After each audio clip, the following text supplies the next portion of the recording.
you're gonna talk about Arizona, you have to talk about old people because they're everywhere here.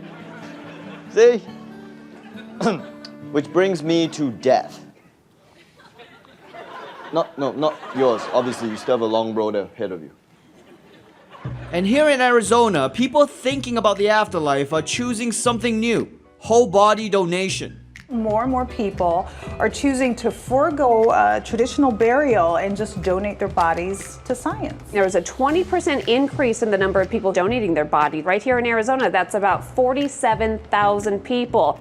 To investigate, I hit up a popular spot for the old folks to see if body donation really was all the rage. What do you want to happen to your body after you die? I'd consider whole body donation. Have you considered whole body donation? Yes, I have it already set up. So you seem pretty old and close to death. What do you want to happen to you after you die? I'm donating it to science. What made you think of doing that? I have no living relatives. Who's gonna bury me? You have any friends? Yeah, they don't care about my body. Well, maybe they should care, because when I turned on the news, I discovered this. Scandal involving a body donation business in Phoenix. The owner accused of selling bodies and body parts. Essentially running a chop shop for human body parts. A human chop shop? These were people, not cars you strip down for parts. I turned to a team of lawyers trying to end this horror. So what the is happening in Arizona? People are getting people to donate their bodies and telling them that they're going to treat the bodies with dignity and respect. And they were sold off like you would sell off the parts of a cow. And then ultimately the FBI raided this organization here in Arizona. So what did the FBI find? There were coolers and freezers of disarticulated body parts. You know, a cooler of arms, a cooler of legs. They found heads. They found the torso of a large human male with the head of a small female sewn on the top. All right, okay, we get it. Enough already. Jesus. Anyone here have a puppy I can pet for 10 seconds just to clear my head? And they found a giant bag of penises. They found a bag of dicks. Yes, it was referred to as a large bag of male genitalia. So it's a large bag of dicks. Yes. I'm scared to even ask. But what were they going to do with this large bag of dicks? Well, we really can only speculate. We know that some of it may have gone to the black market in Southeast Asia for something like penis wine. Okay, I'm from Southeast Asia. I've never heard of penis wine. What is it? I think it's wine that has a penis in it that's supposed to make people more virile. That is disgusting. I thought so. Is it red or white? I really didn't get close enough to it to even... What kind of flavor profile is this? Is it nutty? I didn't taste it. Does it have notes of foreskin? Can we move on? This is a serious case. Oh, yeah, that's right, Holly. We're just going to mention penis wine and not talk about it. Well, this case is about the harm that was done to people and families, not about penis wine. She's right. People thought they were donating their bodies for research to find cures for diseases, but instead it was real-life invasion of the body snatchers. How are they gonna fix this? We need regulations, licenses, for example. You don't need a license to deal with dead bodies. Correct. You need a license to do nails. You need a license to fish. You need a license to drive a forklift. Pay your money, fill out a form, and you're a medical director. That has to change. This is horrific. This is not just an Arizona problem. It's a nationwide problem. And if you think it's not happening in your backyard, you're mistaken. Okay, sorry. Can we just go back to the penis wine for a second? Do they stomp on dicks the way they stomp on grapes? Are they squeezing out the penis, or are they just fermenting it? I don't know. And I'm really not sure I want to know. No one should have their dead body violated, or their genitals turned into a tasty beverage. If people are gonna donate, they should at least know exactly what they're getting themselves into. They need to know the truth. Until Arizona puts regulations in place, all we can do is offer competing services. Introducing GiveRonnyYourBody.com. Just give me your body, and we'll take care of the rest. With us, you'll know exactly what you're getting. We provide services such as be turned into a human ventriloquist dummy, be used for Weekend at Bernie's sequels, literal body pillow, ski fill at the Oscars. Those are just some of the many things we can do. Sound horrifying? You betcha. But it's also perfectly legal until Arizona changes its laws. GiveRonnyYourBody.com. Give me your body. I want your body. Ronny Chieng is unlicensed and has no experience in this field, which is not a problem in the state of Arizona, so avoid this service altogether and do your research or donate to medical centers. Here in America, we use straws for everything. Drinking, snorting cocaine. Okay, just those two things. But still, that's not nothing. Yet recently, local governments across the nation have been challenging our God-given right to bear straws. Straws represent only 0.02% of the 9 million tons of plastic waste that is estimated. People would like to keep the plastic straw, just saying. Conservative Big Bird actually has a point here. So I headed to Washington, D.C., the latest city to ban straws, to meet Lillian, an environmental inspector. Her actual job is to go into local businesses and make sure they're not using plastic straws. That's right, she's a straw cop. So what do you hope to accomplish by banning something that's like 0.0000000000001% of our trash? You know, that's a good question. It's a perfect symbol for our overuse and dependence on single-use plastics, right? So what am I supposed to do? If I don't use straws, what do you want me to do? You want me to do this? Yes, absolutely. That's what I would love. Lillian explained that over 40% of all plastic manufacturing is single-use, throwaway items that will take somewhere between 450 years and forever to disappear.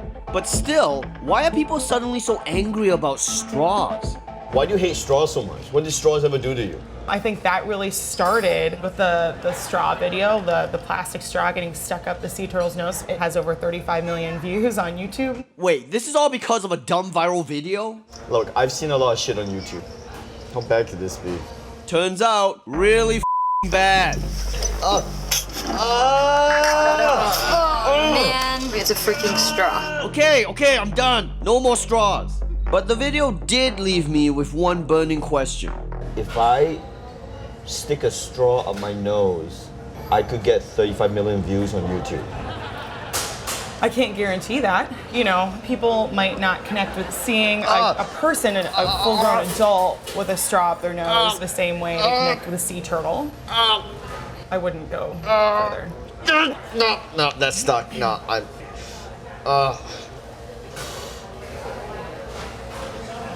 Okay, so tell me what you do on a day-to-day basis. Turns out that turtle was not faking it.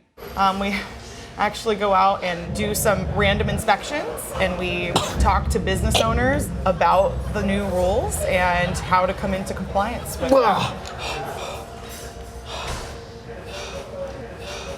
That sounds great. It was time for me to hit the streets and shadow Lillian on an actual straw raid. First step, case the joint. Clear. All right, clear. So once we enter a business, usually we kind of take a look around, right? We want to see if we can see any straws. Is that racial profiling? Yeah, I mean, we're looking at the straws. What race is more likely to use definitely not straws? the people. Next, look for contraband. So these are what we use. Very Great. compostable. Okay, that's excellent. So these are absolutely in compliance. Turns out this guy was clean, at least for today. But I knew things were about to get real when we hit the motherlode, a coffee shop with enough plastic nose candy to take down Nemo's whole goddamn reef. But it looks like these are plastic, right? So you are currently out of compliance. That's right, you're busted. And now the straw cops are gonna make you pay. Right now, we haven't switched yet, but we are in the process of switching. Okay. Oh, really? That's convenient. Just happen to be switching when we walk in. Okay. I'm sorry? So what I'm gonna do today is I'm just gonna give you a warning letter of sorts. Wait, what do you mean warning letter? So Lillian just walks around warning businesses? That's it. I'm taking the lead on this investigation. Straw. We got a straw over here. Are you crazy? Gonna pull out a straw in front of a straw cop? Sorry. Is this your straw? Whose straw is this? Straw over here. Sorry, false alarm. It's fine, it's paper. Dispatch, we are entering premises, over. You see that guy over there? The black hoodie?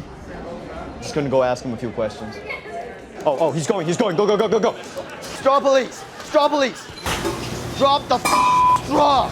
Get on the ground, motherfucker! But despite the successful raid, Lillian wasn't happy. Yeah, that was absolutely useless in getting people to come into compliance. Well, let's agree to disagree. Yeah, it takes a lot of time and energy and those one-on-one conversations to really enact real change.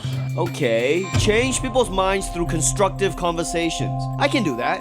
Do you know how many turtles are dying in the ocean because they got straws up their nose? Why? Because motherfuckers can't seem to drink from cups without straws. Just put the cup to your mouth. Just put the cup to your mouth. That's it. You don't need a middleman. Do you know how much damage this could do to a dolphin's anus? An oyster can eat this and suffocate to death. It's like you guys don't even care. Sir, need to go before I call the police. Yo, you can't call the police. We are the police. We are the police. We are the police. Show her your badge. We're not Show her the your police. badge. Yeah, we're not Show the her badge now. She has a badge. Show her the badge. After a successful conversation, we voluntarily left the restaurant. I come back. I see any plastic straws in here. I'm burning this whole place to the ground. And hey, if a restaurant can ban me just for doing my job, how hard can it be to ban straws?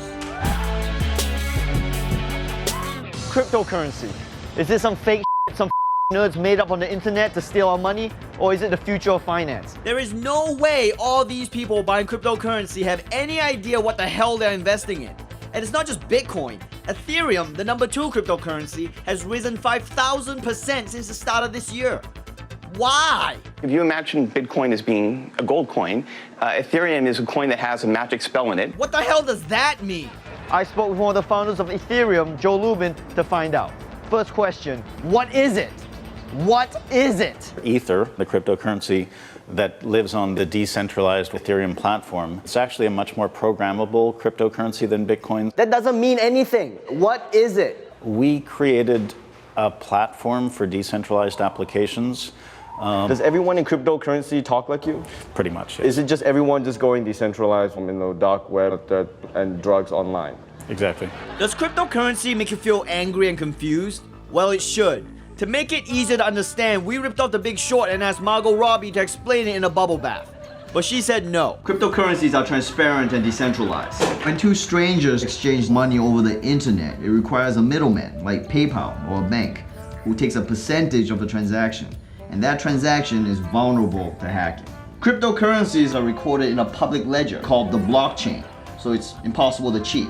They actually solve a lot of problems with exchanging money in a global digital world. Now get the out of here, I'm trying to get back. But still, is that worth $1 bajillion? Why do so many suckers on the internet, people, believe fake money as value? Ether's real. It's based on faith in the Ethereum blockchain. When you get enough people believing in cryptocurrency, then you can snowball into something that a society actually deems valuable, like the US dollar.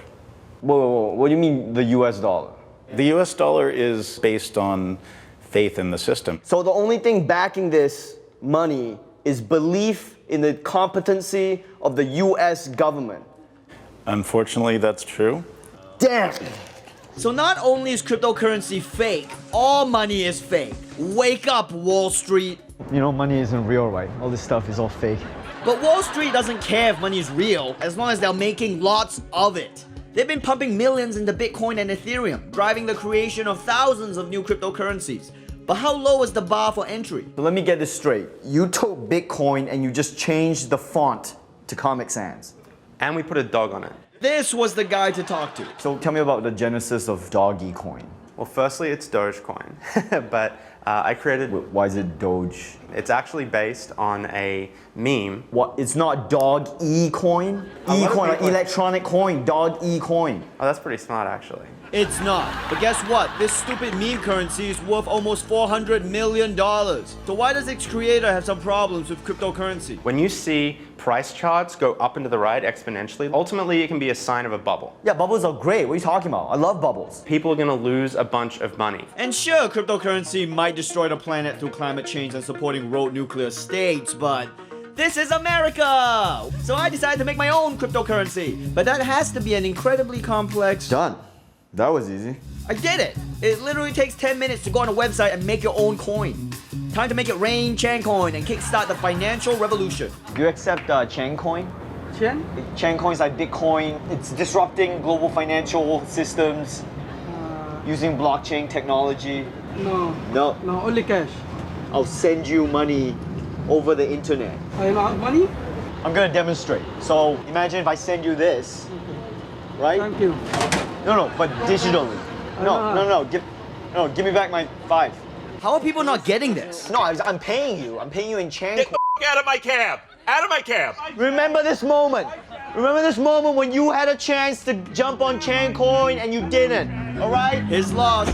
Invest in Chiang Coin. Just don't ask me how it works.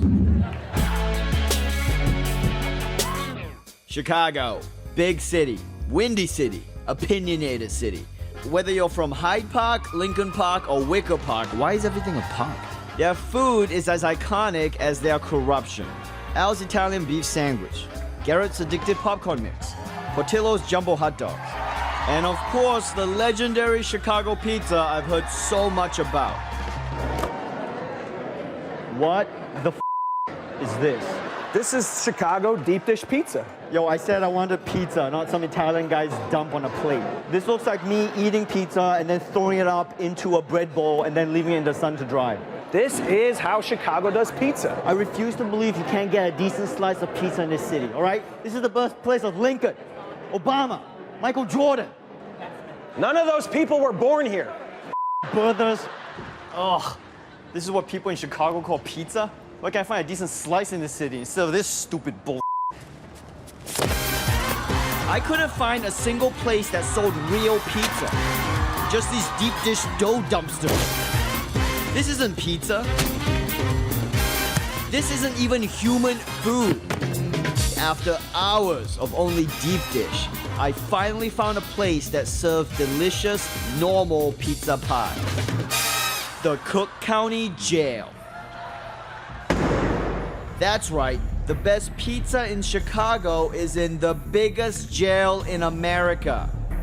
This gourmet pizza is actually made by and sold to inmates as part of a training program called Recipe for Change. Recipe for Change is made it a point to put together a program where we have phenomenal pizza. Thomas Dodd is the sheriff of Cook County Jail. He's been running the pizza program for 4 years. We have a lot of good pizza in Chicago. This is really good, though. What do you mean there's good pizza in Chicago? Have you tried that deep dish Chicago pizza? Yeah, but the inmates didn't want that. So you're telling me even in jail, people did not want deep dish pizza?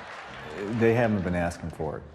Recipe for Change is one of several rehab programs at the Cook County Jail, along with drumming, painting, chess, gardening, and more. So what made you become a hero sheriff and not a Joe Arpaio sheriff? You know, recidivism rate's like 70%. It's expensive to incarcerate people. It's not expensive to give them a skill. The man giving them that skill? Local restaurateur Chef Bruno Abate, who volunteers his time and expertise to teach inmates how to cook the best pizza in Chicago. Chef, what do you think about this deep dish pizza? It's garbage. People should not eat this. It's like a brick. Look at this. Look. I mean, I don't know where you buy this. I don't want to know. But this is shame. After a straight hour of on deep dish pizza, Chef Bruno finally got around to telling me more about how his program is affecting inmates. The program Recipe for Change is here to open your mind, to open your brain, give you hope, give you self-esteem, give you dignity. Give you pizza. Everyone in the Cook County Jail wants to be a part of this great program. I learned how to be a better leader. I learned how to work with a lot of other people. I've learned how to eat better. It was great to be with people in Chicago who understood what pizza is supposed to look and taste like. Guys, this pizza is genuinely awesome. You must have people lining up around the block to buy this. Actually, it's only for inmates. Guys, we gotta rescue Chicago from that bull deep dish pizza. Okay, I know the pizza's great, but this is not how you deal with conflict. All right, I'll be right back. Hey, where you going with the pizza? Ronnie knew pizza this good wasn't meant to be caged. He also really loved prison escape movies. Ronnie, where are you? Look at the mess.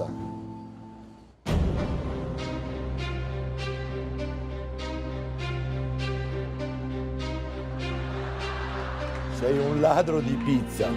Guarda che pizza. Why you don't... In October 2017, Ronny Chieng smuggled thin crust pizza out of Cook County Jail. Oh, Ronnie loved pizza, but he also hated Chicago deep dish. he had to find a way to get thin crust pizza to the people of Chicago. All it takes to get pizza out is cheese, dough, and time. That and a big ass poster. Ronny Chieng, who crawled through a river of marinara and came out smelling like basil.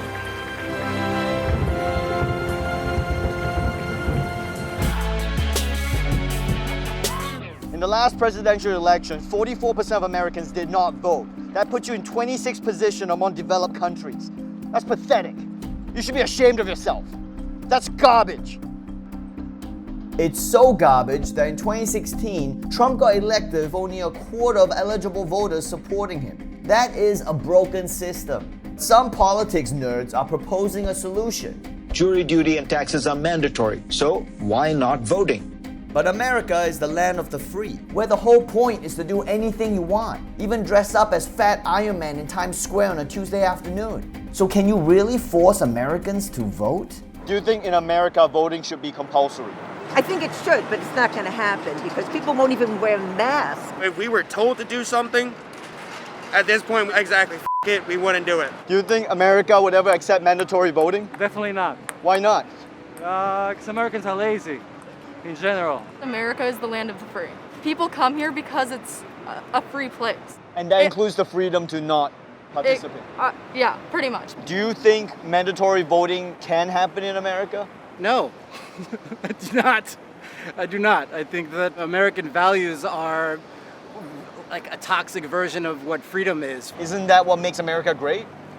It's not so great at the moment. Maybe Americans think it's impossible, but mandatory voting does exist in 22 countries, including one that's even drunker, crazier, and whiter than the US. I'm talking about Australia, where they've had it since 1922. It was quite a small step for Australians to think, well, we want the majority of people to be selecting our government. And that gives it greater legitimacy. So basically in Australia, you force people to exercise their democratic rights. That's right. Yes, that's right. I don't think people in Australia regard it as a particularly big deal. You've got to turn up on election day, which is a Saturday. You know, it might take you like 15 minutes and the Parents and Teachers Association will be there selling sausages, and that's where we get the term democracy sausage. Okay, for Americans, the term democracy sausage has had a bad taste since the Clinton administration. But for Australians, consuming charred intestine meat on bread has been a voting tradition since the 1940s. But what about the people who don't think a sausage sizzle is enough incentive to vote? What kind of punishment do you have to enforce to make it so that over 90% of people go and vote? What, jail time? Public spanking? You have to wear an I didn't vote sticker? It's a $20 fine. That's it? That's a bargain, I think. Look, there's big advantages in our system because the political parties don't have to get the vote out. And that means they don't have to appeal to the base. So you don't get the same sort of extreme ideological appeals. And so it makes our democracy, I think, more moderate. Doesn't that make your election process very boring? Oh, well, I don't, doesn't make it boring. Look, I don't know that that's a problem. For me, what democracy means is that the majority of people participate. And I find the extent of voter suppression in the United States truly shocking. I don't understand how the Americans can call themselves a democracy at all.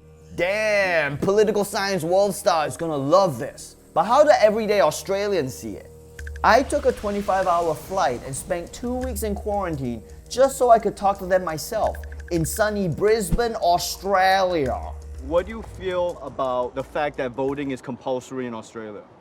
I feel very proud that it is, and for people who don't want to vote, they should go and live somewhere else. Everybody has to decide, and it's mandatory to vote. So if the result doesn't go your way, you can't complain. If we lose, we're sad, but at least we've had a chance to vote. And that's it, brother. Done. You should just do it. It takes 5 minutes. You just go in there, vote and get out. No time, no effort. Just shut the up and vote. So what do you guys think about mandatory voting in Australia? I think it's pretty bullshit. Yeah. So Yeah, not a fan of it. We don't care what we vote for, so we just go in there, tick a few boxes, and then fingers crossed we get the right one. I don't know. Are you guys drunk right now? yeah, we had a few beers before, a couple a couple pints. shots, So beer with brekkie, you know. Man, that is Australian. But why do you think voting isn't mandatory in America? Oh, maybe, I mean... Yeah, now I rethink it, actually. Maybe there's a purpose for it. America, Australia, which one's doing better? I feel like I'm a witness to cavemen discovering fire right now. Yeah, that's fair enough, actually, yeah. Even drunk Australian bros can see the benefits of mandatory voting. But for America, the good news is that voter turnout in 2020 is on track to hit record levels. All we needed to get people to vote was to elect Donald Trump. And then guess what? People turn up. We don't need to force people to vote. Well, that's a pretty big price to pay. I'd rather pay a $20 fine than have to put up with President Trump for 4 years. Touché, Judith. But hopefully one day, Americans will also learn to enjoy the sweet, sweet taste of democracy sausage as much as our drunk, vote-loving mates down under. Thank you.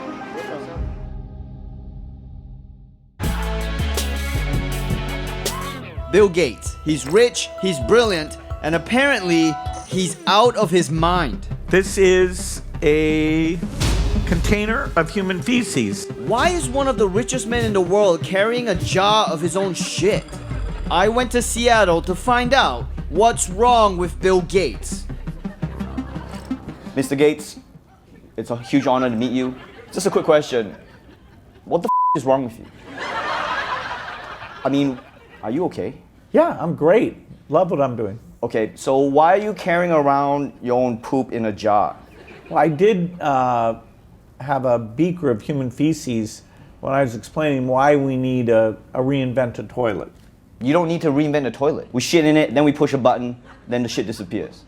It's perfect. Well, toilets are something we take for granted, but billions of people don't have them. Even in these growing cities and poor countries, they can't afford to build sewers, and that causes diseases. And so we have to come up with a very different way of taking care of that waste. And because so much of the world lacks a sanitary place to poo, Bill launched the Reinvent the Toilet Challenge.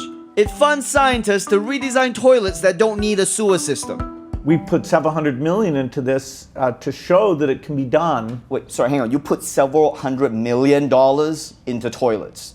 Giving it away, you bet. Oh my god, is Bill Gates literally flushing his fortune down the toilet? To find out, I flew all the way to University of South Florida, where Professor Daniel Ye and his team are using Gates funding to make some sort of magic poop box. So what we have here essentially is a miniature version of the wastewater treatment plant, and we can put this anywhere in the world. In the bioreactor, we have microorganisms. They eat the poop and turn into clean water. Okay, why do the microbes eat the poop? The microbes eat the poop because that's what they do. Did you ask them if they want to do that? Well... yeah, why don't you give them a muffin or something? Maybe they like a muffin. Okay, I'll make a note of that, but when you show them the poop, they love it. Despite his crazy talk, there's just something about this guy. I don't know what it is, but I trust him. So I decided to give his machine a try.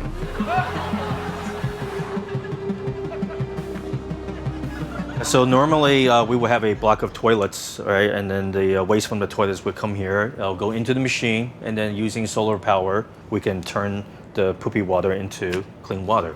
So you stand by this? Yeah. Or I'll prove it. Okay.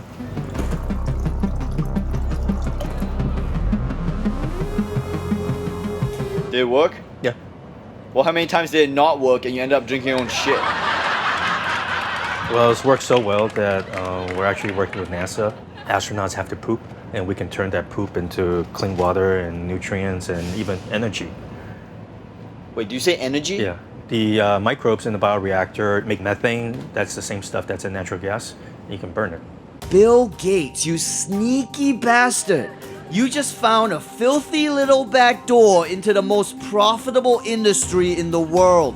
Energy. You didn't say anything about energy. Yeah, it's one way to make it cheap to process the sewage is to sell these outputs. You should open with that next time. Don't open with the saving the world, kids and disease thing. Open with, yo, we're making toilets that can convert shit into energy. We need to make these toilets as expensive as possible. Because based on my research, everyone poops.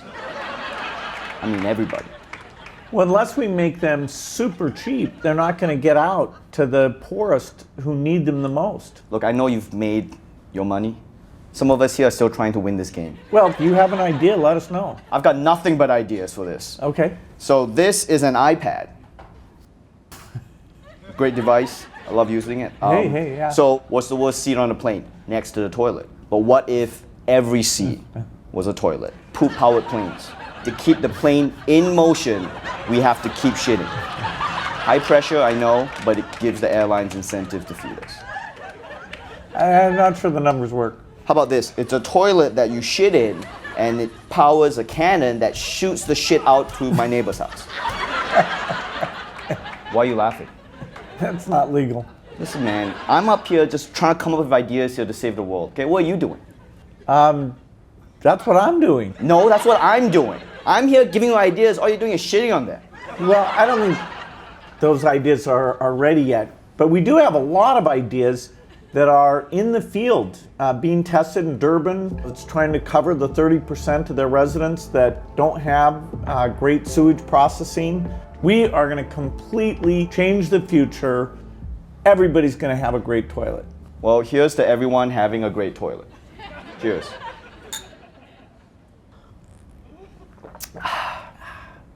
Not bad. Now guess where that came from? You just drank my shit. How's it taste? That's a very successful process there. It tasted like normal water. Good job. Thank you, Bill.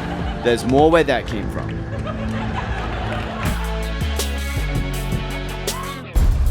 Florida is under attack by illegal immigrants.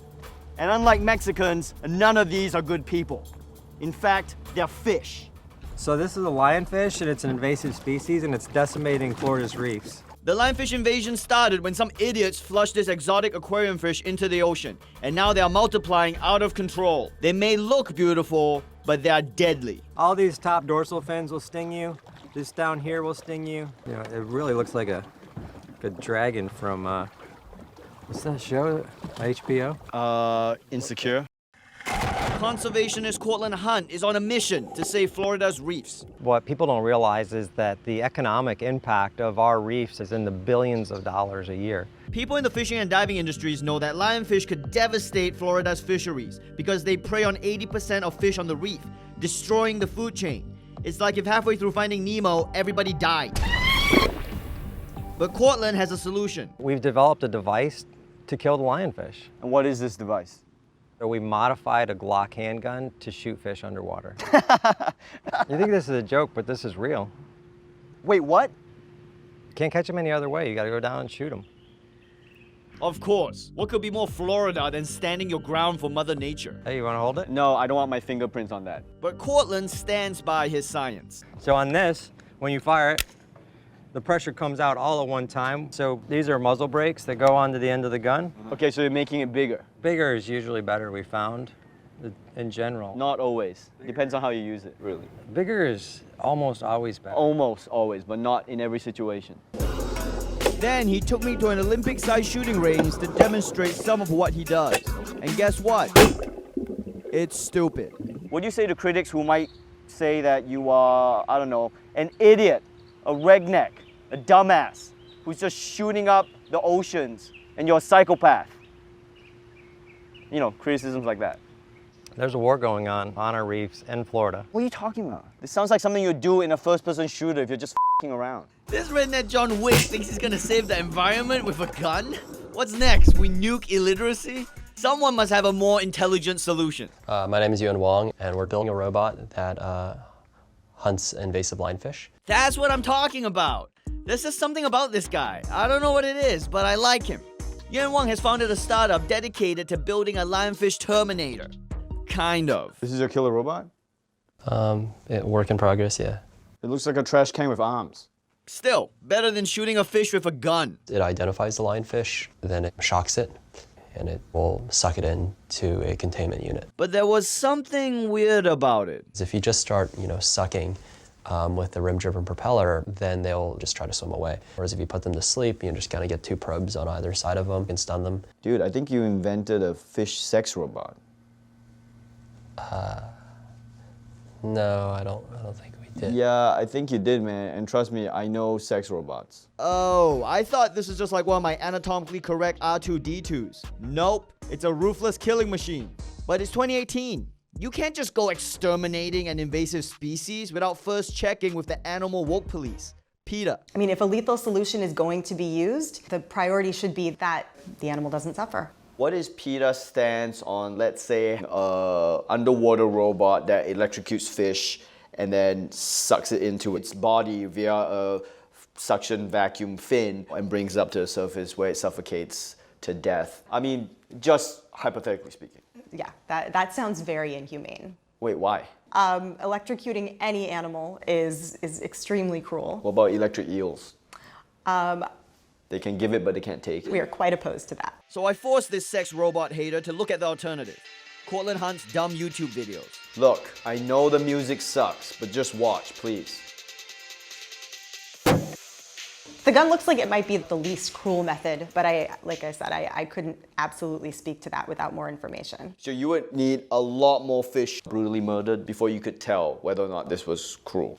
You know, I would just say that it looks the fastest. What? So the stupidest solution is actually the smartest solution? Okay, so sorry I called you the stupidest person I've ever met. This is a Florida-themed gift basket to make up for it. I actually already have most of this stuff, but thank you. Time to get down to the arduous task of conserving our fragile ecosystem. Woo! Let's kill some fish!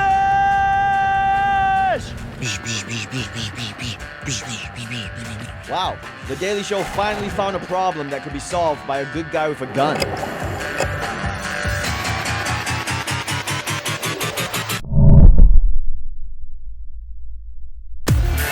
And I was right there with him. I mean, not in the water with the poisoned fish. I'm not an idiot. Oh, you came to the wrong reef, mother. Where you going? You taking dirt naps? Yeah, I'll be body bagging your whole team. For the earth.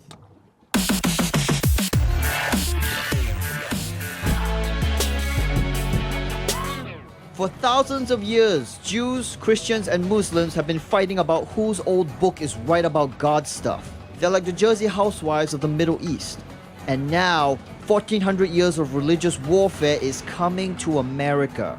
A trinity of faiths blending friendship between Christians, Jews, and Muslims. The Tri-Faith Initiative in Omaha, Nebraska is opening a synagogue, a church, and a mosque in the same location. I sat down with the rabbi, the reverend, and the Muslim guy in charge to find out what the hell they were thinking. We fundamentally think that peace is possible, and we feel that this can be also a model for others. Don't you think it's pretty arrogant to fly in the face of 1400 years of hating each other? Religions do not teach us to hate. Religions teach us to love. Does that make you want to kill him? Actually hug him. Listen to these guys. They were one step away from jihading a crusade all over each other. Doesn't anyone in Omaha see how dangerous this is? Innocent people will die. Thank you. This is Mark Christian. He's president of the Global Faith Institute. He used to be a Muslim, and you'll never guess what religion Mark Christian converted to. I was a Sunni Muslim, and now I'm a follower of Christ. I'm a kind of a two-faith kind of person. You're two-faced, yep. Not two-faced, two-faith. Right, you got two different personalities. Faith, not face. Two faces. Two-faith. After another half hour of pronunciation lessons, we finally got down to the really scary shit. Muslims and Christians and Jews do not agree on their ideology whatsoever. Those radical Muslims and jihadists will find many reasons to go and kill innocent people on the Tri-Faith Initiative. See? Terrorists hate cooperation. When ISIS hears about this, they're gonna drop everything and head straight for Omaha. If they can find it. Guys, look, I know this seems like a good idea. It's like a KFC mixed with a Taco Bell and a Pizza Hut. Fantastic on paper, but it's gonna end up slowly killing all of us. Now, the three of us and the faith we represent are kind of like three guys who have fallen in love with the same woman, but this woman's love is so much greater and vaster than our own that she can have an integral relationship with each one of us. Right, foursome, got it. Well, no, and there's a lot of fun to be had having a foursome. There's a lot of fun that takes place when three great faiths come together and acknowledge they worship the same God. Come together, yeah. He's gonna be pretty pissed when he realizes why we just high-fived. So, these are all just super progressive, fun-loving dudes who want to party down with the weird ghost thing they all believe in. But think of the practicality. It's like a religious turducken. How is this even gonna work? How are you gonna fit a church into a mosque, into a synagogue? They have 3 separate buildings and then another 4th building where they're going to have the Easter egg hunt and all kind of kumbaya that they usually do. So the buildings are going to be separate? Each of the faith communities are existing in separate facilities. This is not the taco and the donut shop that you created before. So what's the big deal?